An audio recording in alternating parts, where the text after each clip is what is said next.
বাংলা জুড়ে উন্নয়ন কৃষিজীবীদের আত্মহনন দিকে দিকে ঘটছে কেন রাজ্য সরকার জবাব দাও।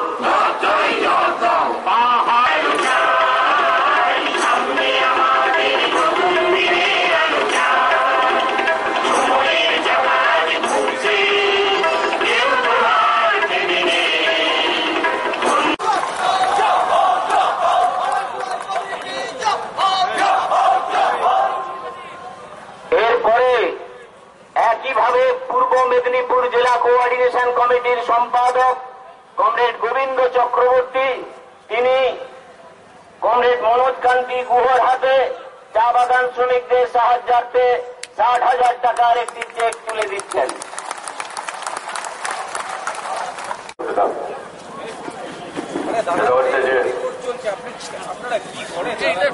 আমাকে লাল সালাম জানানোর কিচ্ছু নেই। আমরা যে আছি আপনাদের লাল সালাম জানাবার জন্য, যারা আপনারা দূর এলাকা থেকে এখানে সহযোগ। এটা একটা কথার কথা না, এটা গুরুত্বপূর্ণ এই জন্যে যে আমরা মনে করি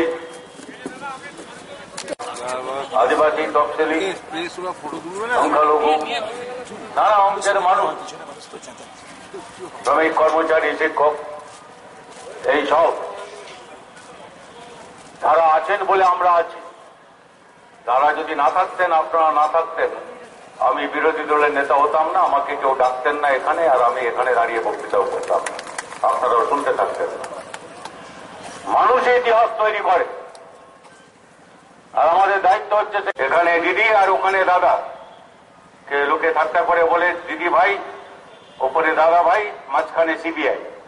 এই কিন্তু কম্পিটিশন হচ্ছে, ওখানে 100টা বের করেছেন, আবার মাসে মাসে বেরোবে।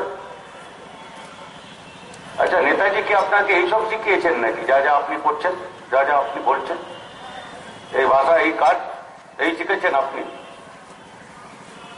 আপনি যখন এত রকম উৎসব করতে পারে তখন শ্রম দিবস নষ্ট হয় না? আপনি যখন যান জেলায় জেলায়, একটা জেলায় একটা মুখ্যমন্ত্রীর সফর 1 কোটি টাকা। আজকাল তো আকাশপথ ছাড়া আপনি যান না, বেশিরভাগ সময় আকাশপথ